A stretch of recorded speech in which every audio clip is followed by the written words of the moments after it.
ইসলামের 5টি স্তম্ভ মুসলমানদের জীবনের মূল ভিত্তি, আর এর মধ্যে প্রথম ও সবচেয়ে গুরুত্বপূর্ণ স্তম্ভ হল শাহাদা, ঈমানের ঘোষণা। শাহাদা মানে হলো সাক্ষ্য দেওয়া। কালিমা হলো লা ইলাহা ইল্লাল্লাহ মুহাম্মাদুর রাসূলুল্লাহ, অর্থাৎ আল্লাহ ছাড়া আর কোনো উপাস্য নেই এবং মুহাম্মদ সাল্লাল্লাহু আলাইহি ওয়াসাল্লাম আল্লাহর রসূল। এই কালিমাই একজন মানুষকে মুসলিম বানায়। এটা শুধু একটি বাক্য নয়, বরং বিশ্বাস ও প্রতিশ্রুতির ঘোষণা। শাহাদা হলো ইসলামের দরজা। এর বাইরে থাকলে কেউ মুসলিম নয়, তাই এই ভিত্তি ছাড়া অন্য কোনো ইবাদত কবুল হয় না। গুরুত্ব: শাহাদা ছাড়া কেউ মুসলিম হতে পারে না।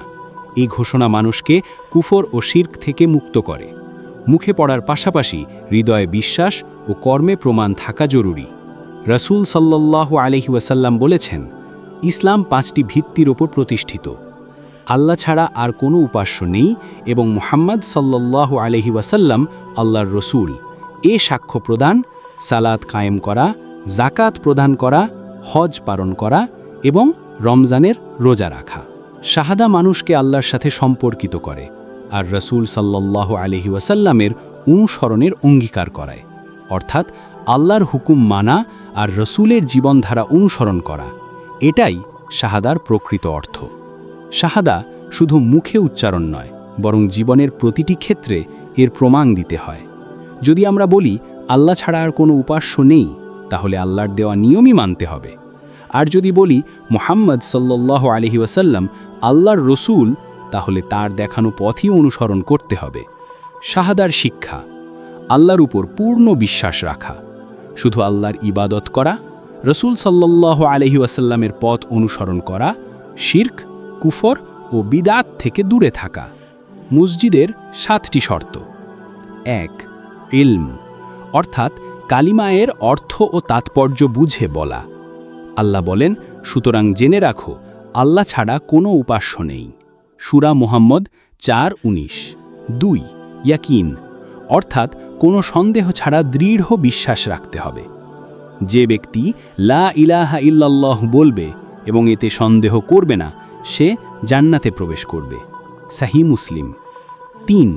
কুবুল, অর্থাৎ অন্তর ও মুখে একে স্বীকার করা, প্রত্যাখ্যান না করা। 4. ইনকিয়াদ, অর্থাৎ আল্লাহর হুকুম মানা এবং কালিমার দাবির প্রতি সম্পূর্ণ আত্মসমর্পণ করা। 5. সিদক, অর্থাৎ মুখে যেমন বলা হচ্ছে অন্তরেও তা সত্যিকারভাবে বিশ্বাস করা। যে ব্যক্তি হৃদয় থেকে আন্তরিকভাবে লা ইলাহা ইল্লাল্লাহ বলবে, সে জান্নাতে প্রবেশ করবে। সহিহ বুখারী। 6. ইখলাস, নিষ্ঠা বা শুদ্ধানিয়ত, অর্থাৎ শুধুমাত্র আল্লাহর সন্তুষ্টির জন্য বলা, কোনো ভণ্ডামি বা লোক দেখানোর জন্য নয়। 7. মাহাব্বা, ভালোবাসা, আল্লাহ ও তার রসূলকে ভালোবাসা, কালিমাকে ভালোবাসা এবং যারা এর অনুসারী তাদের ভালোবাসা। আল্লাহ বলেন, আর যারা ঈমান আনল তারা আল্লাহর প্রতি সবচেয়ে বেশি ভালোবাসা রাখে। সূরা বাকারা 165। শাহাদা হলো ইসলামের ভিত্তি। এই ভিত্তি ছাড়া ইসলামের উপর দাঁড়ানো সম্ভব নয়। তাই আসুন আমরা মুখে নয়, হৃদয়ে ও জীবনে শাহাদাকে প্রতিষ্ঠিত করি। এটাই আমাদের ঈমানের শুরু, আর এটাই আমাদের জান্নাতের চাবি। আল্লাহ আমাদের সবাইকে সত্যিকার অর্থে শাহাদা অনুযায়ী জীবনযাপন করার তৌফিক দান করুন। আমিন। সবাই ভালো থাকবেন। দেখা হবে নতুন ভিডিও নিয়ে। চ্যানেলটি সাবস্ক্রাইব করে পাশে থাকবেন। ধন্যবাদ।